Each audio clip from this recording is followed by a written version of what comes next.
Menopause మనం దగ్గరలో ఉన్నాము అన్నప్పుడు ట్రాన్సిషనల్ పీరియడ్ అనేది ఉంటుంది. సో ఆ పీరియడ్లోనే శరీరంలో మార్పులన్నీ జరుగుతూ ఉంటాయి. ముట్లు ఆగిపోతున్నాయి అన్న బాధ ఒక రకంగా ఉంటుంది లేడీస్లో, అయ్యో ముట్లు ఆగిపోతున్నాయి అని. తర్వాత ముట్లు ఆగిపోయి నెలసరి ఆగిపోయే ముందు కొంచెం డిస్టర్బెన్సెస్ ఉంటాయి నెలసరి అప్పుడు. కొంతమంది ఎక్కువ బ్లీడింగ్ అయ్యి తగ్గిపోతుండొచ్చు, కొంతమందికి 6 మంత్స్ 3 మంత్స్కి ఒకసారి వచ్చి ఆగిపోవచ్చు, కొంతమందికి చాలా ఫ్రీక్వెంట్గా వస్తుంటాయి. చాలా డిఫికల్టీస్ అయితే ఫేస్ చేస్తూ ఉంటారు. దాంతోపాటు మా బ్రెయిన్లో కూడా మార్పులు జరుగుతుంటాయి. మన ఫిజికల్గా, మెంటల్గా, సైకలాజికల్గా చాలా చేంజెస్ అయితే జరుగుతుంటాయి. దీన్ని ఉమెన్ గ్రహించాలి. ఇలాంటి చేంజెస్ వస్తుంటాయి మనలో బాడీలో. సో మనము ఆ చేంజెస్ మరీ సివియర్గా అవ్వకుండా ఉండడానికి మనం ఎలాంటి జాగ్రత్తలు అయితే మనం తీసుకోవాలి అని.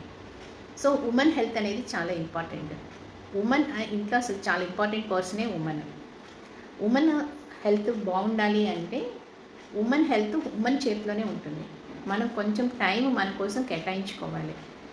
మన మూడ్స్ అప్ అండ్ డౌన్ అవుతుంటాయి. చాలామందికి యాంగ్జైటీకి లోన్ అవుతుంటారు, స్లీప్ సరిగ్గా ఉండదు, తర్వాత డిప్రెషన్ తొందరగా వస్తుంటుంది, ఇరిటేషను, ఎందుకో కారణం లేకుండానే ఎవరైనా ఒక మాట అంటే తొందరగా ఫీల్ అయిపోయి ఏడుస్తుంటాము.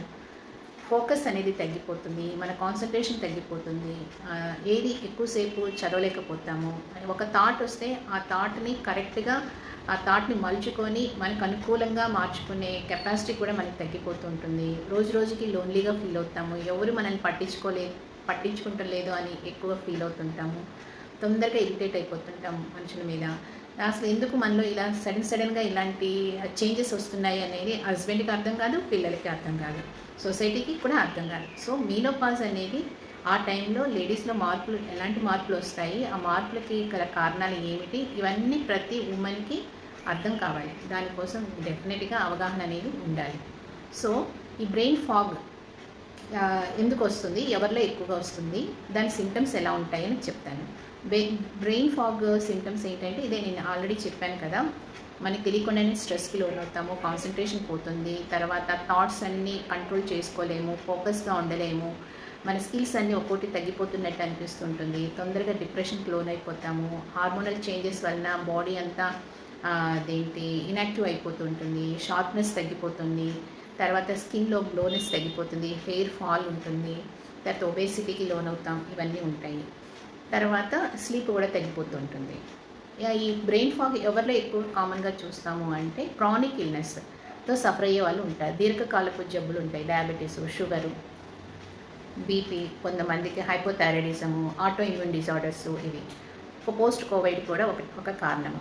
తర్వాత డెలివరీ అయిపోయిన తర్వాత పోస్ట్ పార్టమ్ డిప్రెషన్ అనేది ఉంటుంది, అదొకటి. డీహైడ్రేషను, విటమిన్స్ డెఫిషియన్సీ వలన కూడా ఉంటుంది. మెయిన్ విటమిన్స్ ఏంటంటే B12 డెఫిషియన్సీ వలన, తర్వాత వైటమిన్ D3 డెఫిషియన్సీ వలన, తర్వాత చిన్న సెలీనియము, ఇలా చాలా ఉంటాయన్నమాట మనకి తెలియనివి, చాలా మైక్రో న్యూట్రియంట్స్, మినరల్స్, అవి డెఫిషియన్సీ వలన కూడా అవుతుంది. ఒక్కోసారి ఎలక్ట్రోలైట్స్ డెఫిషియన్సీ వలన కూడా అవుతూ ఉంటుంది. సో ఇవన్నీ రీజన్ ఏది ఉంది, దాన్ని కాజ్ని మనం ఐడెంటిఫై చేసి ట్రీట్మెంట్ అయితే తీసుకోవాల్సి వస్తుంది. అసలు ఈ బ్రెయిన్ ఫాగ్లో మనం ఎఫెక్ట్ అవ్వకుండా ఉండాలంటే ఒక స్త్రీ ఎలాంటి జాగ్రత్తలు తీసుకోవాలి, మెయిన్ డైట్ మీద ఫోకస్ చేయాలి, మంచి డైట్ తీసుకోవాలి, ఆ డైట్లో బ్యాలెన్స్ డైట్ అన్నీ ఉండేట్టు చూసుకోవాలి, కార్బోహైడ్రేట్ డైట్ని మనం తగ్గించుకోవాలి, ప్రోటీన్స్ని, విటమిన్స్ని ఎక్కువ తీసుకోవాలి, బాడీ మంచిగా హైడ్రేటెడ్గా ఉండాలి అంటే ఎక్కువ వాటర్ తీసుకోవాలి, రెగ్యులర్ ఎక్సర్సైజెస్ చేసుకోవాలి. రెగ్యులర్ ఎక్సర్సైజెస్ వలన బోన్ స్ట్రెంగ్త్ పెరుగుతుంది, మజిల్ ప్రోటీన్ అనేది కూడా మనం మెయింటైన్ చేస్తుంటాం, తొందరగా అది లాస్ అవ్వదు. విటమిన్ D3 డెఫిషియన్సీ ఉంటే సన్కి ఎక్స్పోజ్ అవ్వాలి. రెగ్యులర్గా ఎక్సర్సైజెస్ చేయడం వలన మంచి హార్మోన్స్ అయితే మనకి ఉత్పత్తి అవుతుంటాయి. తర్వాత స్లీప్ అనేది ఇంపార్టెంట్. గుడ్ స్లీప్ ఉందా లేదా చూసుకోవాలి, అట్లీస్ట్ ఒక 8 అవర్స్ స్లీప్ అయితే ఉండాలి. తర్వాత ఏమన్నా ఈ యాంగ్జైటీ కానీ, డిప్రెషన్, ఇరిటేషన్స్, ఇవన్నిటిని కంట్రోల్ చేసుకునే కెపాసిటీ ఉండాలి. దానికోసం మనం కొంచెం స్పిరిచువల్గా డైవర్ట్ అవుతుండాలి, యోగా ప్రాక్టీస్ చేయాలి, బ్రీతింగ్ ఎక్సర్సైజెస్ ప్రాక్టీస్ చేయాలి, తర్వాత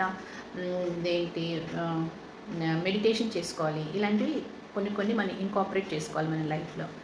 లైఫ్ అంతా స్మూత్గా అయితే ఉండదు కాబట్టి ఉన్న టైంలో మన సోషలైజేషన్కి ఎక్కువగా ఇంపార్టెంట్ ఇవ్వాలి. మన ఏజ్ గ్రూప్ వాళ్ళతో మనం ఎక్కువగా మింగిల్ అవ్వడం, లేదంటే మనకన్నా తక్కువ ఏజ్ పిల్లలతో కూర్చొని కొత్త విషయాలు నేర్చుకోవడం, మనకి ఏదైనా నేర్చుకోవాలి అనే తపన ఉన్నప్పుడు కొత్తవి ఏమైనా నేర్చుకోవడానికి ట్రై చేయాలి. ఈ 50 ఇయర్స్ 55 ఇయర్స్లో చిన్నప్పుడు చేయలేనివి కొన్ని ఉంటాయి. అంటే ఒక డ్యాన్స్ నేర్చుకోవాలన్నా, ఒక సంగీతం నేర్చుకోవాలన్నా, ఇంకా ఏదన్నా నేర్చుకోవాలి మన ఆ ఏజ్లో మనం నేర్చుకోలేని ఉంటే అవన్నీ మనం ప్రాక్టీస్ చేయాలి. రెగ్యులర్గా బుక్ రీడింగ్ ఉండాలి, మ్యూజిక్ వినాలి. ఎప్పుడు మన చుట్టూతో ఉన్న ఎన్విరాన్మెంట్ని హెల్తీగా ఉంచుకోవడం, మనం హెల్తీగా ఉండడానికి ట్రై చేయడం, స్ట్రెస్ లెవెల్స్ అన్నిటిని తగ్గించుకోవడం, కొంచెం పాజిటివ్గా ఆలోచించడం, పాజిటివ్గా ఆలోచించే వాళ్ళు మనుషులతో మనం ఫ్రెండ్షిప్ చేయడం, ఇలాంటివి చేస్తూ ఉంటే మన మైండ్ స్టిమ్యులేట్ అవుతూ ఉంటుంది. సో పజిల్స్ నేర్చుకోవడం, చెస్ ఆడడం, తర్వాత క్యారమ్స్ ఆడడం, ఇలాంటివన్నీ చేయాలి. చేస్తే మన బ్రెయిన్ కొంచెం షార్ప్గా ఉంటుంది. మళ్ళీ మనం ఆ బ్రెయిన్ మళ్ళీ డిటోరియేట్ అవ్వకుండా మనం కాపాడుకోగలుగుతామంట. ఇది బ్రెయిన్ ఫాగ్. దానివల్ల మనం తీసుకోవాల్సిన జాగ్రత్తలు ఇవి. ఒకవేళ కాల్షియం తక్కువ ఉంటే కాల్షియం సప్లిమెంటేషన్స్ తీసుకోవడం, విటమిన్ B12 డెఫిషియన్సీ ఉంటే దానికి తగిన టాబ్లెట్స్ వేసుకోవడం, సన్కి ఎక్స్పోజ్ అవ్వడం, మంచిగా వాటర్ తీసుకోవడం, ఇవన్నీ చేస్తే మనం బ్రెయిన్ ఫాగ్ దగ్గర నుంచి మన బాడీని మన బ్రెయిన్ని కాపాడుకోవచ్చు. Thank you so much for watching my video. It's me Bhanu.